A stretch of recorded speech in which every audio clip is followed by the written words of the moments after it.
বাৰিষা কালত সাধাৰণতে বৃদ্ধি পায় সাপৰ উপদ্ৰৱ।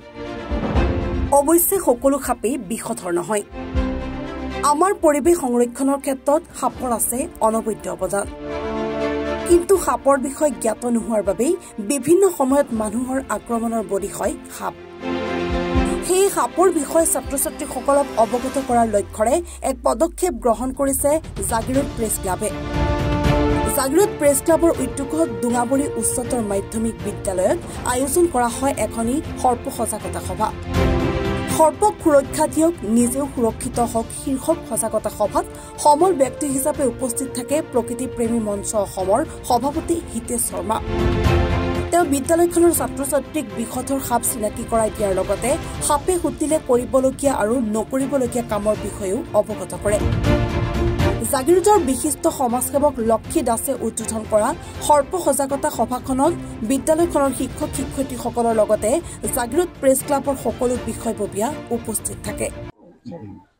বৰ্তমান সময়ত সৰ্প বিষয়ক সজাগতাৰ প্ৰয়োজন হৈ আহিছে। গ্ৰীষ্ম আৰম্ভণিৰ লগে লগে অসমৰ সৰ্বত্ৰে সাপসমূহে পিটাই ফুৰে আৰু সাপবোৰ চিনি নোপোৱাৰ ক্ষেত্ৰতে আমাৰ মানুহে সাপৰ প্ৰতি থকা অন্ধবিশ্বাসৰ আৰু ভয়ৰতে অবাধে কোনো কুণ্ঠাবোধ নকৰাকৈ সাপবোৰক মাৰি অহা যি প্ৰৱণতা ইয়াক হ্ৰাস কৰিব লাগিব। সেয়েহে আজি মৰিগাঁও জিলাৰ জাগিৰোড প্ৰেছ ক্লাবে তেখেতসকলৰ উদ্যোগত এক মহৎ কাৰ্যসূচী ৰূপায়ণ কৰিলে ডুঙাবৰী উচ্চতৰ মাধ্যমিক বিদ্যালয়ত।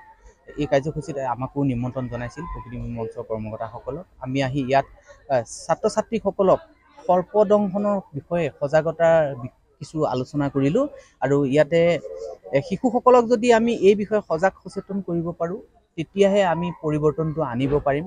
সেয়েহে আমাৰ জাগিৰোড প্ৰেছ ক্লাবক অভাজনৰ তৰফৰ পৰা তথা প্ৰকৃতি মঞ্চৰ তৰফৰ পৰা অশেষ ধন্যবাদ আৰু কৃতজ্ঞতা জ্ঞাপন কৰিছোঁ।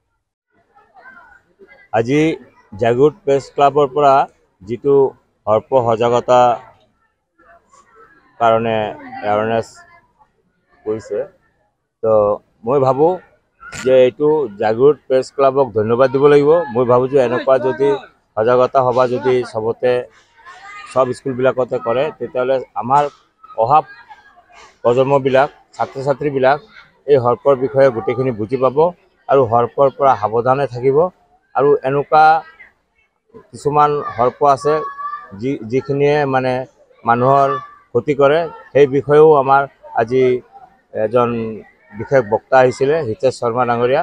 তেখেতেও ভালদৰে ছাত্ৰ-ছাত্ৰীবিলাকক বুজাই দিছে আৰু মই জাগিৰোড প্ৰেছ ক্লাবক ধন্যবাদ জনাইছোঁ যে এইটো যে আয়োজন কৰিলে আৰু প্ৰতিটো স্কুলত যে কৰিব তাৰ কাৰণে তেওঁলোকক ধন্যবাদ জনাইছোঁ, অশেষ ধন্যবাদ জনাইছোঁ, যাতে জাগিৰোডৰ গোটেই স্কুলবিলাকত গাঁৱলীয়া স্কুলবিলাকত যাতে এই সজাগতা সভা কৰি যায়।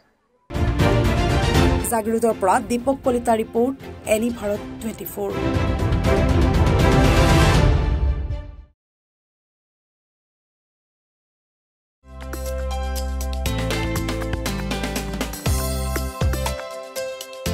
আপোনাৰ ঘৰখন আৰু অফিচ চালে চকুৰোৱাকৈ সজাওক। আজি আহক সকলো ধৰণৰ অত্যাধুনিক ফাৰ্ণিচাৰৰ বাবে চিটি ফাৰ্ণিচাৰ 6 মাইল গুৱাহাটী। আমাৰ ঠিকনা 6 মাইল পাঞ্জাবাৰী ৰোড, পুৰবী ডায়েৰীৰ সন্মুখত, গুৱাহাটী। আমাৰ যোগাযোগ নম্বৰ 9435013969।